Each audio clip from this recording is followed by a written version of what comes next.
Came back to hunt this tonight. East wind, nice and calm. It's warmer. It's like 60s right now, low 60s. This is only my 4th time hunting this property. Just with the wind situation. Walking in, this is the first time that the field to the north here, this corn is cut. I have 2 trail cameras up here.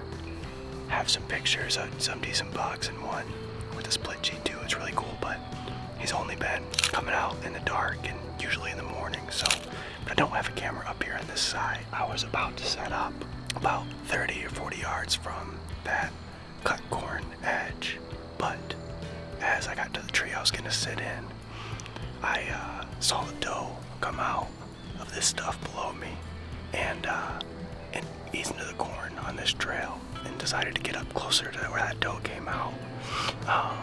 And down here is a much higher stem count as well. The thought is that they're gonna come down the edge of that higher stem count stuff and dump into this corn, or hopefully come up to the edge of this corn to go up the cut corn tonight. There's some scrapes all along this cornfield edge. Nothing like no major massive scrape, just a few different areas where they balled up and scraped up.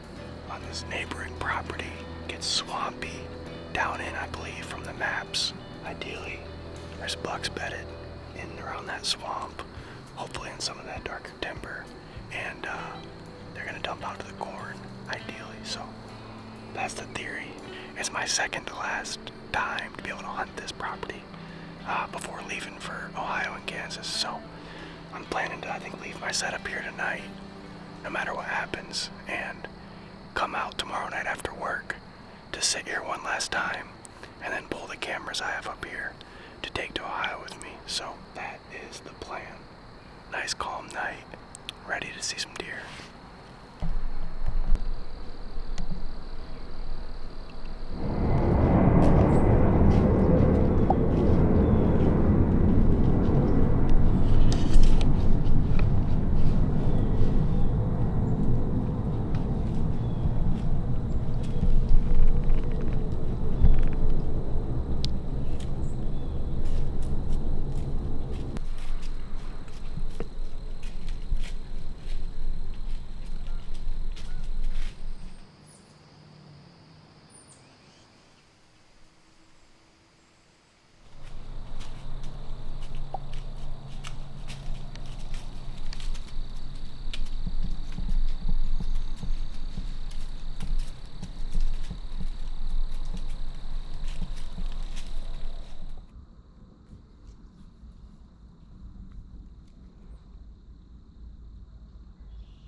Meh, meh.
My sight's on 40. Are you freaking kidding?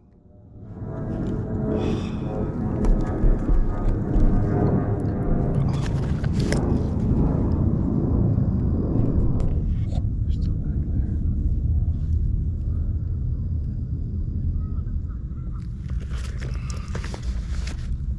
I missed over top. I had to. I had to miss over top of them. Every detail matters. My sight was on 40. I always have my sight. I have a single pin, HHA, adjustable, and I always keep it at 25 in the tree for my fixed position. Because I know what it does at 20 to 30 to 35 and 40 if I have to. You know, I get a quick shot when my pin's stuck at 25 and I don't have time to dial. Like that situation right there. He's coming in, that doe. I draw. And I thought my pin was at 25.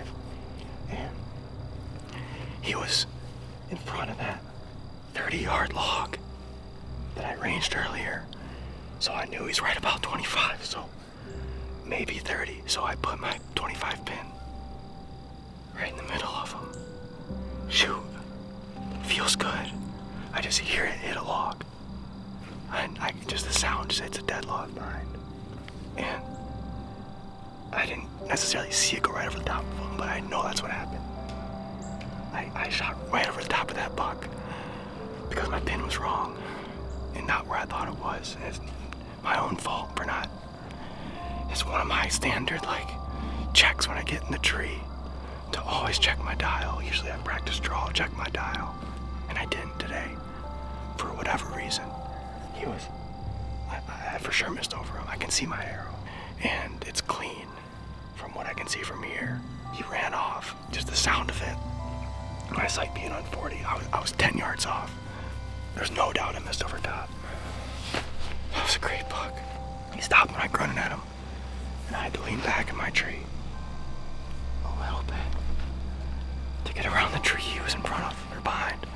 And then I just missed right over top because my pin's wrong. Gosh, man, all this time, that's what happens. Why?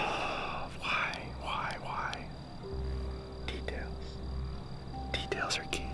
That little four corners chasing her around too. Alright, it's 6:38, the sun just set, so I got about 25 minutes left. I mean, you gotta just keep going. That doe might be hot, it's in the area, chasing around. You never know what can happen. That deer didn't know what happened, so they all went off and ran off. 60 yards and then slowed down about 80 yards away. And we're around there for a while. I never saw the buck again, but saw the does for a bit. And I think they ended up working north, but I never saw the buck again. But he kind of ran off and then slowed down. I tried grunting later on to see maybe if he's confused and maybe he'll circle back, maybe, but that's a prayer. Gotta keep at it. Live and learn the hard way, I guess. Real hard way. Oh, that was a great buck. Bull hunt.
Well, just as I got down just as I thought or saw, I mean, was no question, I guess. Hit that down log behind it, miss her over the top.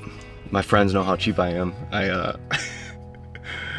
cut out the log it went into for the Annihilator broadhead. So we'll see how I'll dig this thing out when I get home, see how it held up against this hardwood. So, but it might be a practice broadhead now. Gosh. Oh, just a reminder tonight that every detail matters in bow hunting, and you can't overlook any little thing. And I just overlooked that tonight, and yeah, like I said, it's something I usually do always through my pre-hunt checks, is make sure my sight's at 25, and didn't do that, and realize now that it was from yesterday when that buck was walking away from me. I dialed it out to 40 in that moment, thinking maybe he's gonna stay broadside and come across around that range, and then just never changed it back after that. I think because I haven't shot between now and then, just never crossed my mind, and stupid. So it's only, yeah, nobody's fault but my own. That's the thing. Gotta live and learn from that, and I'll learn from that for sure. So that single pin sight, that's a pro and con of those single pin HHA. So I don't know if anybody else has that same thing, but oh, Jack's calling me. With that single pin sight, I love it for how open the sight is and shooting long range for practice. But then, I don't know, in those moments where everything happens so fast, limited to one pin is tough. And I've always struggled with that since I transitioned to that pin, since I transitioned to that sight, and sure enough, right over the top. So, yeah. So I'm gonna try to, I pulled my stuff because I'm not sure if I'll be back tomorrow or Tuesday, depending on the weather here. We'll see, gonna get back at it. Gonna go to the store and call Jack here.